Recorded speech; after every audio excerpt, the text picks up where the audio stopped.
பழம்பெரும் தமிழ் திரைப்பட திரைக்கதை ஆசிரியரும் இயக்குனரும் நடிகருமான திரு வியட்நாம் வீடு சுந்தரம் காலமானது குறித்து முதலமைச்சர் செல்வி ஜெயலலிதா ஆழ்ந்த இரங்கல் தெரிவித்துள்ளார்.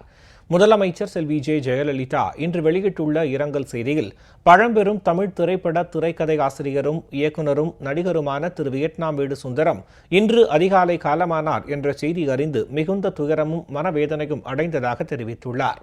திரு வியட்நாம் வீடு சுந்தரம் திரையுலகம் கண்ட மிகச்சிறந்த திரைக்கதை ஆசிரியர்களில் ஒருவராவார்.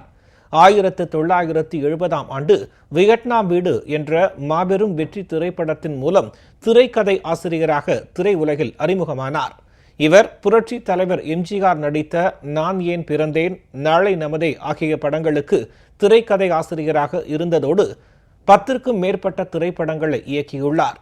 இவர் குடும்ப பாங்கான கதைகளை இயக்குவதில் வல்லவர் என முதலமைச்சர் செல்வி ஜெயலலிதா புகழாரம் சூட்டியுள்ளார்.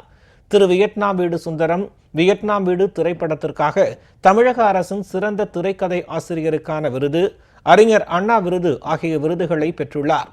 அது மட்டுமின்றி பல தொலைக்காட்சி நாடகங்களில் நடித்துள்ளார்.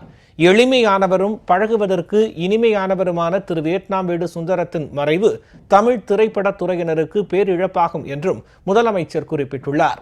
திரு வியட்நாம் வீடு சுந்தரத்தை இழந்து வாடும் அவரது குடும்பத்தினருக்கு தமது ஆழ்ந்த இரங்கலையும் அனுதாபத்தையும் தெரிவித்துக் கொள்வதுடன் அவரது ஆன்மா இறைவன் திருவடி நிழலில் இளைப்பார எல்லாம் வல்ல இறைவனை பிரார்த்திப்பதாகவும் முதலமைச்சர் செல்வி ஜெயலலிதா தெரிவித்துள்ளார்.